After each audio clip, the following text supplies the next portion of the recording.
In part 2 of Sigrity Topology Explorer series, we have learned how to extract topology from Sigrity Aurora 17.4 to Topology Explorer and how to assign IBIS models to FPGA controller. In this video, we'll add driver-receiver pair and other required component to topology. Then we will simulate topology for transient analysis. So let's get started. Let's start with opening the topology that we have created in part 2.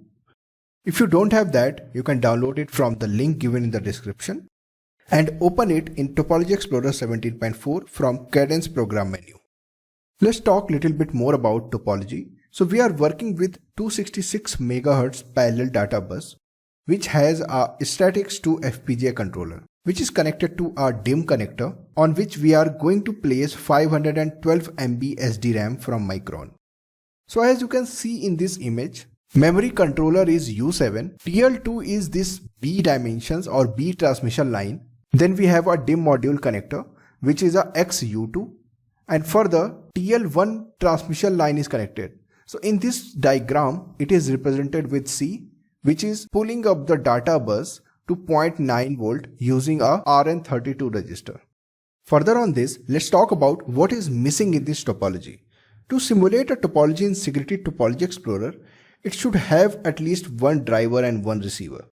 So as of now, we have one driver model assigned and ready to simulate, that is U7. It can be configured as either transmitter or receiver. And here we need one more device which can be receiver to make this topology ready for the simulation. So as you can see in this image, we have to connect few more components to make this topology ready for the simulation. And that is memory device and other transmission lines. And that will be connected on this DIMM connector. In the next step, we're going to add components of DRAM side on existing topology. So let's do that.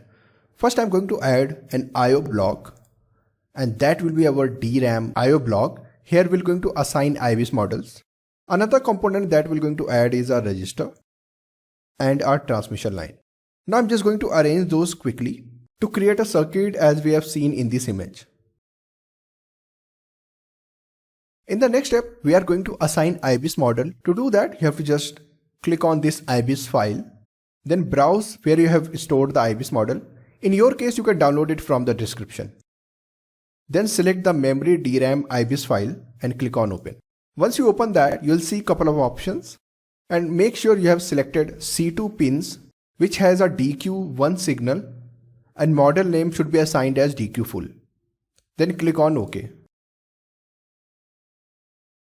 In the next step, I'm going to increase the size of time delay and other text or properties of different components. So let's do that quickly. Now in the next step, I'm going to change the register value and setting transmitter parameter and stimulus. To do that, we'll just select the R2, and here we can change its value to 22 ohm. Now as you can see, here we have our FPGA controller side and DRAM side, and as of now both are configured as receiver. In our case, we are going to make FPGA controller side as a transmitter. To do that, you have to just select it, right click and left click over make transmitter. So you can see it's configured as transmitter now.